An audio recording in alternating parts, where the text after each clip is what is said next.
খবর জানাতে জাতীয় burn and plastic surgery institute থেকে আমাদের সঙ্গে যুক্ত হচ্ছেন সহকর্মী ফরহাদ বিন নূর। ফরহাদ, আপনার কাছে জানতে চাই, আহতদের অনেককে আইসিইউ থেকে কেবিনে শিফট করা হচ্ছে, তাদের অবস্থা আসলে এখন কি রকম, কিংবা এমন আসলে কোনো রোগীর সংখ্যা বা রোগীর দেখা আপনি পেয়েছেন কিনা যাদের অবস্থা আরো শঙ্কায় পড়েছে বলে চিকিৎসকরা তাদেরকে আইসিইউতে শিফট করেছে, কিংবা চিকিৎসকরা আসলে সবকিছু মিলে যারা আহত অবস্থায় রয়েছেন এই মুহূর্তে হাসপাতালে ভর্তি, তাদের চিকিৎসার ক্ষেত্রে অগ্রগতি কোনো তথ্য আসলে আপনার কাছে দিতে পেরেছে কিনা একটু জানাবেন আমাদেরকে বিস্তারিত।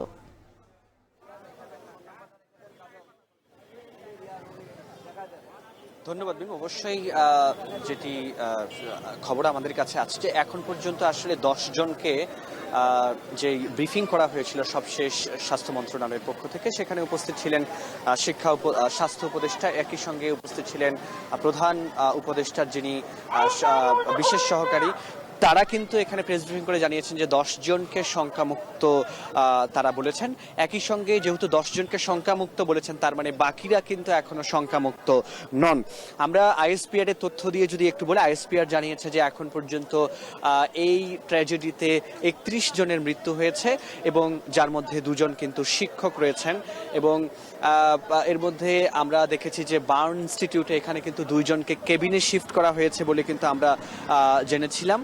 এবং আমরা এর পরে বিকেল নাগাদ আনঅফিসিয়ালি যেটি তথ্য পেয়েছি যে সিএইচএম থেকেও এখানে 2-1 জন রোগীকে ইতিমধ্যেই এই বার্ন ইনস্টিটিউটে নিয়ে আসা হয়েছে। এবং এরপরে আমরা আরও একটি দৃশ্য দেখেছি ঠিক মাগরিবের আজানের সময়, সেখানে একজন বোন তার ভাইকে খুঁজতে, অর্থাৎ তার বন্ধুর ভাই নিখোঁজ, মাইলস্টোনে পড়তো বলেই তিনি দাবি করেছেন, তাকে নিখোঁজ তিনি আসলে খুঁজতে এসেছেন।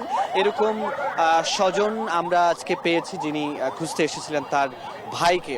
তো এছাড়া আমরা আরেকটি বিষয় যদি বলি যে আমরা যেহেতু দেখেছি যে বিমান বাহিনীর যেই বিমানটি বিধ্বস্ত হয়েছে, এরপরই এই ঘটনার যখন ঘটে তখন কিন্তু বিমান বাহিনীর যে প্রধান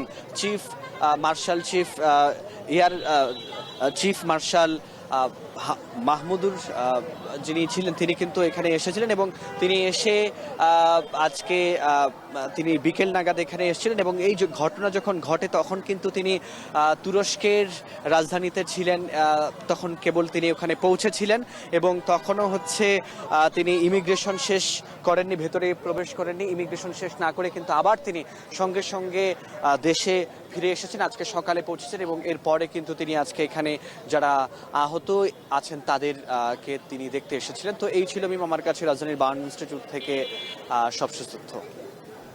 জাতীয় বার্ন ইনস্টিটিউট থেকে সরাসরি যুক্ত হয়েছিলেন সহকর্মী ফরহাদ বিন নূর, জানাচ্ছিলেন মাইলস্টোন ট্র্যাজেডিতে আহতদের সবশেষ খবরাখবর চিকিৎসার।